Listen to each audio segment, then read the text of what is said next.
जण महायुतीच्या उमेदवार राष्ट्रवादी काँग्रेस पक्षाच्या अर्चना राणा पाटील यांचा उमेदवारी अर्ज भरण्याच्या करता आणि त्या निमित्तानं तुम्हाला संबोधित करण्याच्या करता आलोय। खरं तर भारतीय जनता पक्षाचे प्रांताध्यक्ष चंद्रशेखर बावनकुळेजी पण आलेले होते, परंतु आज 4:30 वाजता देशाचे पंतप्रधान नरेंद्र मोदीजी विदर्भात नागपूरला येणार आहेत आणि त्याच्यामुळे त्यांचं स्वागत करण्याच्या करता चंद्रशेखर बावनकुळे यांना जाणं क्रमप्राप्त होतं आणि त्याच्यामुळे अर्चनाताईंचा फॉर्म भरून आपल्याला सगळ्यांना शुभेच्छा देऊन ते पुढच्या कामाला गेलेले आहेत। त्याची नोंद कृपा करून सर्वांनी त्या ठिकाणी घ्यावी। मित्रांनो, आजपर्यंत मी अनेकदा माझ्या उस्मानाबाद मध्ये, माझ्या धाराशिव मध्ये, माझ्या सासूरवाडी मध्ये आलोय, परंतु अशी अलोट गर्दी मी पहिल्यांदाच त्या ठिकाणी पाहतोय। जबरदस्त महायुतीच्या सगळ्या आमच्या आमदारांनी, आमच्या सहकार्यांनी, आमच्या पालकमंत्र्यांनी, आमच्या इतर मंत्र्यांनी परिश्रम घेतले आणि लोकांनी पण उत्स्फूर्तपणाने प्रतिसाद दिला। त्याबद्दल पहिल्यांदा तुमचं स्वागत देखील करतो आणि तुम्हाला मनापासून धन्यवाद देखील देतो।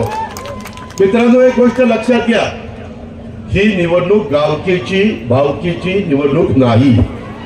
ही देशाच्या 140 कोटी जनतेचं पुन्हा 5 वर्षाच्या करता कोणाच्या हातामध्ये कारभार द्यायचा आहे। जसं घरामध्ये कारभारी योग्य असेल तर घर चांगल्या पद्धतीने चालतं, कारभारी योग्य असेल तर घरामध्ये आर्थिक सुबत्ता सुख शांती नांदत असते। कारभारी जर पासरीटी करत असेल, एकाला एक न्याय दुसऱ्याला दुसरा न्याय, तर ते घर नीट टिकत नाही। तसंच तुमचा माझा भारत देश हे आपल्या सगळ्या भारतीयांचं घर आहे आणि त्याच्यामध्ये गेले 10 वर्ष नरेंद्र मोदी साहेबांनी ज्या तडफेने या देशाचं नेतृत्व केलं, या देशाचा नावलौकिक जगामध्ये वाढवण्याचं काम केलं। आज जगात कुठल्याही देशामध्ये गेला तर आपल्याकडं बघण्याचा दृष्टिकोन अतिशय आदराचा, अतिशय रिस्पेक्टचा हा त्या ठिकाणी झालेला आहे आणि ही किमया कुणी केली तरी पंतप्रधान नरेंद्रभाई मोदींनी केलेली आहे। आज त्यांनी फक्त जगामध्ये आपलं नाव लौकिक वाढवलं नाही, जगाशी संबंध चांगले ठेवले। त्याच्यामुळं वेगवेगळ्या जगातल्या देशांनी आपल्याला कधी कमी व्याजाने निधी लागला, उस्मानाबादकरांनो, धाराशिवकरांनो, 0.5% व्याजाने जपान गव्हर्नमेंट आपल्याला निधी देतं। त्याच्यातनं आपण जायका सारखे प्रकल्प, मोठे मोठे प्रकल्प आपल्या धाराशिव, बार्शी आणि माझ्या उसा परिसरामध्ये कुठल्याही भागात पाण्याचा प्रश्न बिकट आहे। मग तो शेतीच्या पाण्याचा असेल, तो माझ्या पिण्याच्या पाण्याचा असेल, त्याच्याकरता हर घर नल अशा प्रकारची योजना मोदी साहेबांनी आणली। देशामध्ये सगळ्या राज्यांना पैसे दिले, जेवढे प्लॅन इस्टिमेट असेल 100 कोटी, 50 कोटी नरेंद्र मोदी साहेब पाठवतात, 50 कोटी ते राज्य शासन भरतं, 100 150 कोटी रुपयाच्या योजना ह्या त्यांच्या दूरच्या दृष्टीमुळे झालेल्या आहेत। आता नवीन कार्यक्रम त्यांनी दिला, 3 कोटी लोकांना घर बांधण्याचा कार्यक्रम। मित्रांनो, याच्यामध्ये मागे माझा मागासवर्गीय आदिवासी समाजाला घरं मिळायची, परंतु माझा भटका समाज, धनगर समाज असेल, माझा इतर ओबीसी समाज असेल, माझा अल्पसंख्याक समाज असेल, माझा बहुजन समाजातला गरीब वर्ग असेल, तो म्हणायचा, अरे आम्ही पण गरीब आहे ना, आमची पण परिस्थिती घर बांधायची नाहीये, आमचाही विचार करा।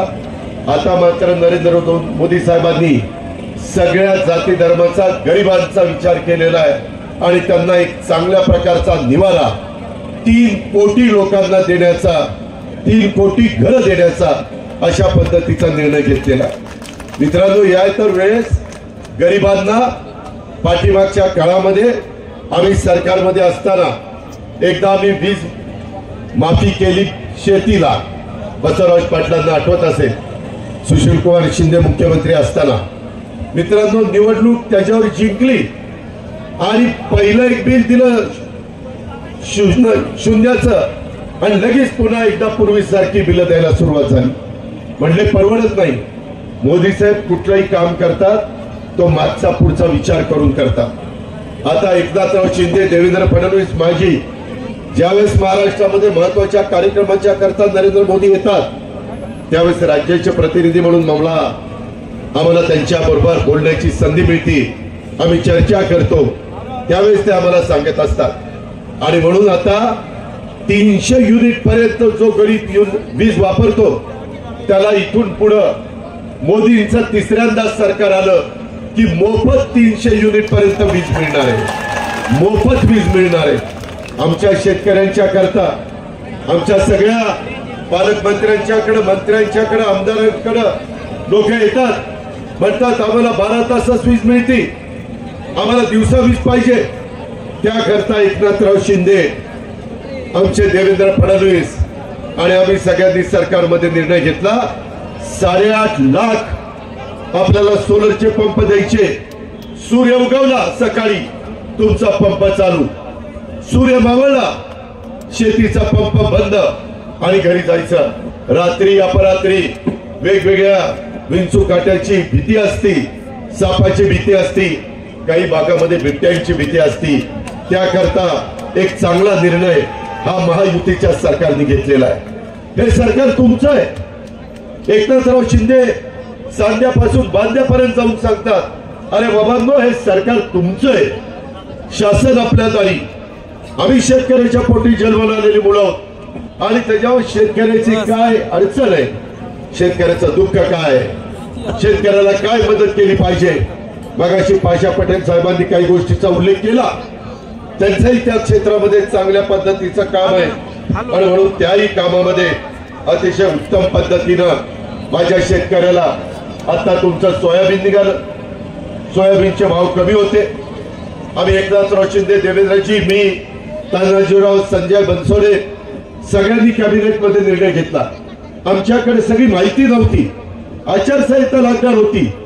त्यावेळेस आम्ही सगळ्यांनी ठरवलं 4,500 कोटी रुपये सोयाबीनचे दर घसरलेले आहेत, त्या माझ्या शेतकऱ्याला मदत करण्याच्या करता आपण तरतूद करून ठेवू.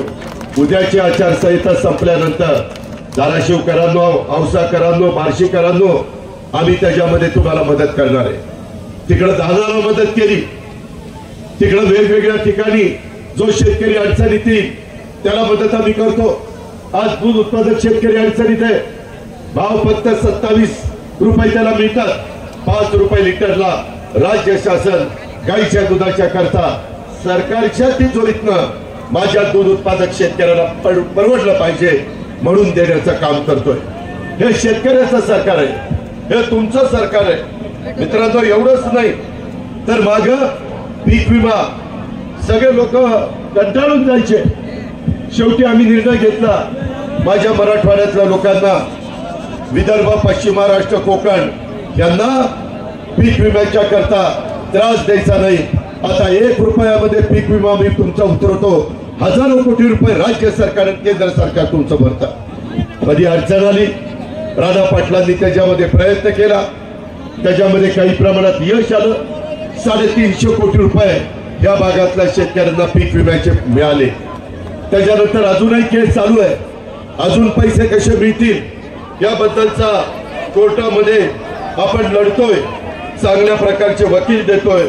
मित्रांनो एवढंच नाही तर आपण आता तुळजापूर, त्याच्या संदर्भातले धाराशिव आणि सोलापूर अशी जी रेल्वे 1000 कोटी रुपये लागत होते, मोदी साहेब म्हटले मी तुम्हाला ती रेल्वे देतो, 50% तुम्ही द्या, 50% राज्य सरकार.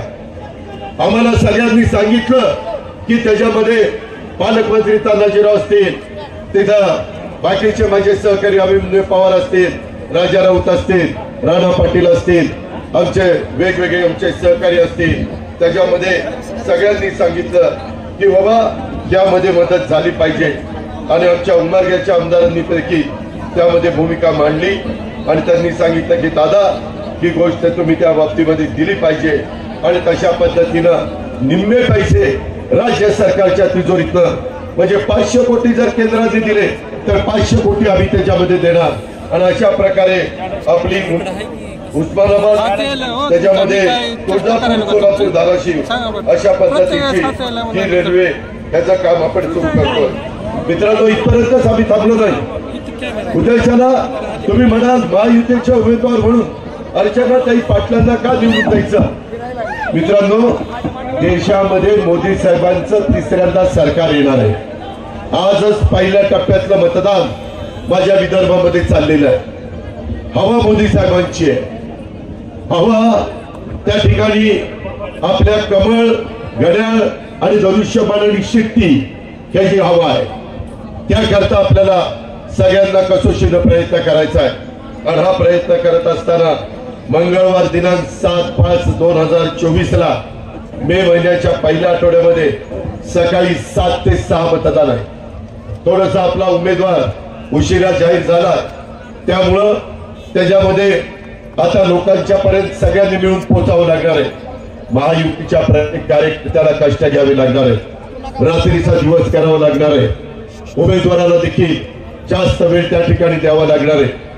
शेवटी मतदार राजा, त्याचं महत्व, त्याचा अधिकार, त्याचा मान सन्मान हा निश्चितपणे उजवा असतो. आणि घटनेचे शिल्पकार डॉक्टर बाबासाहेब आंबेडकरांनी तो प्रत्येकाला दिलेला आहे. त्याकरता आपल्याला आता राहिलेल्या दिवसामध्ये प्रचंड काम करायचंय. उन्हाची तीव्रता वाढलेली आहे, उष्मा त्या ठिकाणी वाढलेला आहे, परंतु त्याच्यातून आपल्याला मार्ग काढायचा आहे. मित्रांनो, हे सगळं करत असताना आम्ही सगळ्या महाराष्ट्रात फिरतोय. काल मी पुण्यामध्ये होतो, मुख्यमंत्री मी देवेंद्रजी, नंतर सातारला गेलो आणि नंतर देवेंद्र आणि मी त्या ठिकाणी सांगलीला गेलो. आज देवेंद्रजी विदर्भामध्ये अशा वेगवेगळ्या भागामध्ये आमचे दौरे चाललेले आहेत. आपण गाफील राहू नका. समोरचा उमेदवार वाटेल ते अशा प्रकारचे आश्वासन देईल, परंतु त्यांच्या हातामध्ये तसं काही नाहीये, कारण ते आज विरोधी पक्षामध्ये आहेत. आणि त्याकरता आपलं जे उजनीचं पाणी आहे, जे पाठीमागं आपण या शहराला आणण्याचा प्रयत्न केला, परंतु तेवढं पाणी आणून आपली तहान भागलेली नाहीये. आपल्याला मोठ्या प्रमाणावर कृष्णा भीमा स्थिरीकरणाचं पाणी आणायचं आहे. काल मी टेंबू, ताकारी, म्हैसाळमध्ये जवळपास 8 TMC पाणी देवेंद्रजींनी, आम्ही एकनाथरावांनी तिथं 1 लाख एकर जमीन ओलिता खाली आणण्याचं काम त्या ठिकाणी केलंय आणि त्या कामाला सुरुवात केली. तशा पद्धतीनं माझ्या धाराशिव, उस्मानाबाद मध्ये ते कृष्णा भीमा स्थिरीकरणाचं पाणी त्याच्या टनेलच्या माध्यमातून इकडे आणल्याशिवाय गत्यंतर नाही. त्याकरता राज्य सरकारचा मी 8 वर्ष 8 वेळेला अर्थमंत्री म्हणून अर्थसंकल्प सादर केलाय. धाराशिवकरांनो, उस्मानाबादकरांनो, मला आपल्याला सांगायचंय की याच्यामध्ये एकटं राज्य सरकार कमी पडेल, म्हणून केंद्रामधनं नरेंद्रभाई मोदी आणि अमित शहा यांची मदत आपल्याला लागणार आहे. त्याकरता त्यांच्या विचाराचा खासदार हा त्या ठिकाणी गेला पाहिजे. त्या विचाराचा खासदार अर्चना राणा पाटील या आहेत. त्याच्यामुळं त्यांच्या घड्याळ्याच्या चित्राच्या शेजारचं बटन आपण दाबण्याचं काम तुम्ही करायचंय. आपण माग ग्रामपंचायती, तालुका पंचायत, नगरपालिका, नगरपंचायत यामध्ये एकमेकांच्या विरोधामध्ये लढलो, परंतु ती गावची निवडणूक होती, ती तालुक्याची निवडणूक होती, जिल्हा परिषद जिल्ह्याची निवडणूक होती. ही आता देशाची निवडणूक आहे. आम्ही सगळे आमचे हेवेदावे बाजूला ठेवले. मी देखील विकास पुरुष म्हणून नरेंद्र मोदी साहेबांच्या बरोबर सरकारमध्ये सहभागी होण्याचा निर्णय घेतलेला आणि आज आम्ही सगळेजण काम करतोय. शेवटी लोकांचे प्रश्न सुटले पाहिजे, लोकांचं काम झालं पाहिजे. आणि सध्या आपण पाठीमागच्या काळामध्ये डॉक्टर साहेबांना निवडून दिलेलं होतं, त्यावेळेस सासऱ्याला निवडून दिलं, आता सुनेला निवडून द्या. 4 दिवस सासूचे असतात, आता सुनेचे दिवस आलेले आहेत. आणि त्यांच्या घड्याळाच्या चित्राच्या शेजारचं बटन दाबा, त्याच्यामध्ये आपली घरची सून आहे. काही लोक बाहेरची सून म्हणतात, परंतु कुठल्याही सुना या आपल्या घरच्या असतात. कधीही सुनेला बाहेरचं म्हणायचं नसतं, परंतु काही लोक तशा पद्धतीनं बोलायला लागलेले. त्याचा विचार माझ्या आया बहिणींनी केला पाहिजे. आया बहिणींनो, त्याच्यामध्ये पंतप्रधान नरेंद्र मोदींनी 2029 ला 1/3 जागा लोकसभेमध्ये आणि विधानसभेमध्ये ह्या महिलांना दिलेल्या आहे। राज्यातल्या देशातल्या महिला आता त्याच्यामध्ये वंथड तिथं त्यांना आरक्षण दिलंय आणि त्याच्यामुळं मोठ्या प्रमाणावर घर आणि मूल बघून आमची महिला राहत होती, चूल आणि मूल बघून। आता मात्र ती देशाचा जास्त प्रतिनिधित्व करणार आहे, ही किमया नरेंद्र मोदी साहेबांनी केली। म्हणून उद्याची निवडणूक आपल्या सगळ्यांच्या दृष्टीने महत्वाची आहे। अफवांच्यावर विश्वास ठेवू नका, गाफील राहू नका। राजाभाऊ राऊत बार्शी मधनं देखील तुम्ही ताकद त्या ठिकाणी दिली पाहिजे, तुम्ही त्या बाबतीमध्ये जबाबदारी घेतली पाहिजे। बाकीचे सगळेजण तुम्हाला साथ द्यायला आहेत। आमचे बसवराज पाटील, आमचा डॉक्टर अफसर शेख, आमचे त्या भागातले लोकप्रिय आमदार, आमची भावकी अभिमन्यू पवार, त्यांनी देखील औषधामधनं 1 लाखाचं लीड दिलं पाहिजे। 1 लाखाचं लीड, त्यामध्ये कुठली अडचण येता कामा नये। उमरग्यामध्ये आमचे आमदार त्या ठिकाणी आहेत, त्याच ज्ञानराज चौगुले आणि तिथे आमचा सुरेश बिराजदार आहे। त्या निवडणुकीला मी सुरेश बिराजदाराला तयारी करायला सांगितली होती, परंतु काही अडचण आली, मी त्याला थांबवलं। पण जाहीरपणे तुम्हाला सांगतो, सुरेशला मी थांबवलेलं असलं तर उद्याच्या काही काळामध्ये मी त्याला विधिमंडळामध्ये नेल्याशिवाय गप्प बसणार नाही। त्याचा मान सन्मान शेवटी आम्ही ठेवणार। आम्ही कुणाला वाऱ्यावर सोडणारी माणसं नाही, आम्ही दिलेला शब्द पाळणारी माणसं आहोत। त्याची ओळख उभ्या महाराष्ट्राला आहे आणि त्यामुळं माझं आपल्याला सगळ्यांना आग्रहाची विनंती आहे, आम्ही अनेक महत्वाचे प्रश्न सोडवले।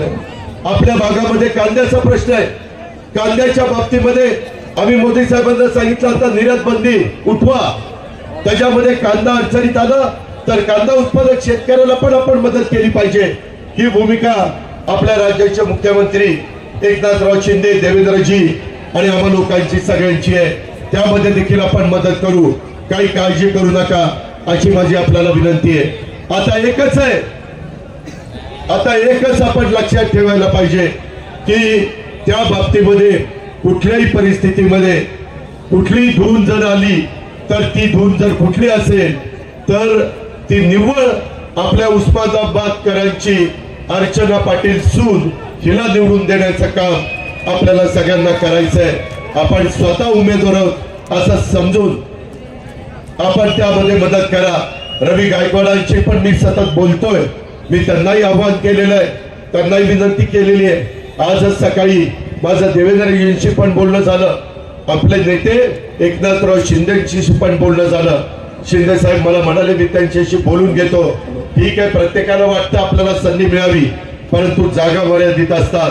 त्याच्यामध्ये तानाजीरावांचे पुतणे हे पण प्रयत्न करत होते, बाकीचे पण अनेक जणांना तशा पद्धतीचे आमच्या विक्रमला पण वाटत होतं मलाही तिकीट मिळावं, परंतु जागा एकच असते, त्याकरता हा निर्णय घेतलेला आहे। ज्या प्रचंड संख्येने तुम्ही आजच्या सभेला प्रतिसाद दिलाय तो प्रतिसाद शेवटपर्यंत टिकला पाहिजे, रोज टेम्पो वाढत गेला पाहिजे आणि तो टेम्पो वाढत असताना आपण कुठं गाफील राहू नका, आपण कुठं कमी पडू नका। आपण त्यांना दाखवून देऊ की कशा पद्धतीनं हे सगळेजण एक चांगलं काम नरेंद्र मोदींच्या नेतृत्वाखाली चाललेलं असताना मिठाचा खडा टाकण्याचं काम हे जे काही विरोधक करतायत त्या विरोधकांना जागा दाखवण्याचं काम आपण करायचंय। मित्रांनो, या भागामध्ये आपल्याला पाणी आणायचंय, ते पाणी आणण्याच्या करता अर्चनाताई पाटील या लोकसभेमध्ये जाऊन आपल्याला मदत करतील। राज्यात आम्ही तुम्हाला मदत करू, त्याचबरोबर रेल्वेचे प्रश्न आपल्याला मार्गी लावायचे, नॅशनल हायवेचे प्रश्न आपल्याला मार्गी लावायचे, त्याच्यामध्ये मोठ्या प्रमाणावर इथं कारखानदारी आली पाहिजे, अशा पद्धतीचं उद्योगाला पोषक अशा प्रकारचं वातावरण माझ्या तरुण तरुणींच्या हाताला रोजगार मिळण्याच्या करता आपल्याला काम करायचंय। मुद्रा लोन पहिलं 10 लाखाचं होतं, आता 20 लाख रुपये मुद्रा लोन हे मोदी साहेबांनी केलेलं आहे। कितीतरी गोष्टी मोदी साहेबांच्या दूरच्या दृष्टीतनं या देशाला मिळालेल्या आहेत। एका बाजूला मोदी आहे आणि एका बाजूला राहुल गांधी आहेत। राहुल गांधीची कारकीर्द आठवा, कशा पद्धतीने काम करतात। मोदींची कारकीर्द 10 वर्षाची आठवा। एक त्रयस्थ भारतीय म्हणून, एक त्रयस्थ धाराशिवकर म्हणून, त्रयस्थ बार्शीकर किंवा औसाकर म्हणून तुम्ही त्याच्यामध्ये लक्ष जर दिलं तर तुम्हाला मोदींचा चेहरा पुढे आल्याशिवाय राहणार नाही। त्याकरता आपण सगळ्यांनी एक दिलानी एक जीवानी आमची अर्चनाताई पाटलांना प्रचंड मताधिक्याने लोकसभेमध्ये पाठवण्याचा निर्णय त्या ठिकाणी घ्या। त्या निर्णयाच्या बद्दल आम्ही आपले सतत ऋणी राहू, परंतु तुमचे म्हणजेच आपल्या धाराशिवचे, उस्मानाबादचे, माझ्या औषधचे आणि बार्शीचे प्रश्न सोडवण्याच्या करता राज्य सरकारमध्ये काम करत असताना एकनाथराव शिंदे, देवेंद्र फडणवीस, मी, तानाजीराव सावंत आणि आमचे संजय बनसोडे आणि बाकी मंत्री कुठं कमी पडणार नाही। दुष्काळाची पण तीव्रता आहे, त्याही बाबतीमध्ये तुम्हाला निधीच्या बाबतीत आम्ही कुठं वाऱ्यावर सोडणार नाही अशा प्रकारची खात्री आणि विश्वास मी आपल्या सगळ्यांना देतो। विरोधी उमेदवार हा काही करू शकणार नाही, कारण त्यांच्या विचाराचं सरकार नाहीये, म्हणून आपली ही सगळी कामं मार्गी लावण्याच्या करता फक्त आणि फक्त महायुतीचे उमेदवार आणि घड्याळाचं चिन्ह हे आपण लक्षात घ्या। आता कमळाचं चिन्ह ह्यावेळेस नाहीये, आता धनुष्यबाणाचं चिन्ह नाहीये, आता घड्याळाला मत म्हणजेच धनुष्यबाणाला पोचणार आहे, म्हणजेच ते कमळाला पोचणार आहे, म्हणजेच ते आमच्या नरेंद्र मोदी साहेबांना पोचणार आहे, ते आमच्या एकनाथराव शिंदे साहेबांना पोचणार आहे। त्याच्याबद्दलची जाणीव सगळ्यांनी त्या ठिकाणी ठेवावी। आपले राज ठाकरे साहेबांनी बिनशर्त पाठिंबा मनसेने या सगळ्या महायुतीला दिला, त्याबद्दल राज ठाकरेंना पण मी देतो आणि बाकीच्या पण माझ्या मित्रांनी पाठिंबा दिल्याबद्दल महायुतीला त्यांचेही मी मनापासून आभार मानतो आणि आपल्या सगळ्यांची रजा घेतो। जय हिंद, जय महाराष्ट्र। दादा आपण